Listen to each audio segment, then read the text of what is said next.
Hi folks, welcome back to Boats and Bits HQ. In this video we're going to have a look at some sailing gear. I'm sure everyone has something like this here, sailing jacket, a pair of Salopettes or sailing trousers, whatever you call them, to keep yourselves dry, especially if you're in the UK like myself, or Ireland where it gets very wet, especially in the winter. This is September here now at the moment and we have a ton of rain. I think more rain than we've ever had on record for September. This is going to be useful. Pick this up. No guesses where, AliExpress. They were extremely cheap, 50 quid, and I'm very surprised at the quality. I was expecting sort of something flimsy. The material itself is very good. You get the reflective, you've got your hood here, and the great thing is it's all very well fleece lined.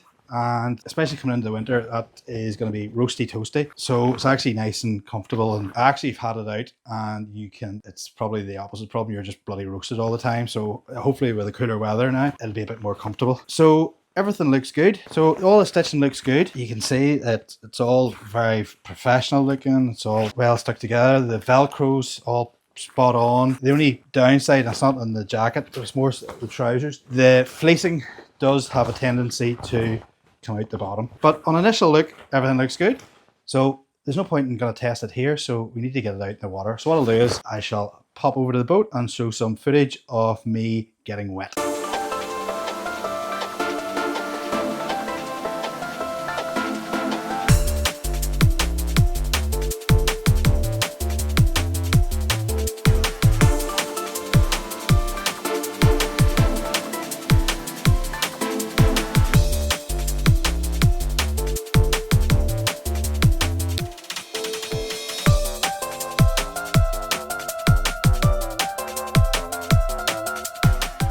So I'm back in the dry. Good day of sailing. I was put this to test. Now I've had a few other days. That was just the one day I had footage for. So yeah, it did what it says in the tin, keeps you dry. I did get a wee bit of water in round there. That was the only time. I hadn't this fully zipped up, so that was only a mistake. But the trousers kept in well, which is usually where I find the problem, because you're usually sitting, if you're down the bottom side of the boat, you're probably sitting in water a lot of the time, especially when you're in sort of a bit of a breeze like we were that day. Pockets.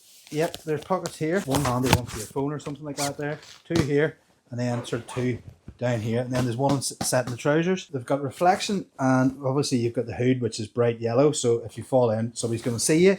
Obviously red's probably pretty bright as well, so whenever you're in the water, hopefully somebody can see you. I think that's why most of them are that colour. Although my previous jacket was all yellow and got all sort of faded and mucky and just washed out, so I'm hoping this lasts a wee bit longer. As you see here, it's got these sort of like insert padding, so there's kind of like a layer to stop the water getting in, so it's kind of like a wee thing, and it comes in like a pair of gloves, so that's obviously to keep the water from getting up there. You've obviously got these here as well, the wee Velcro bits for tightening it all up. So that's it, pair of sailing trousers and a jacket for 100 quid. Now if you look at the alternatives, the gill stuff I bought was probably a couple of $100, if not more, and if you go into Musto you're talking 300 or 400 quid.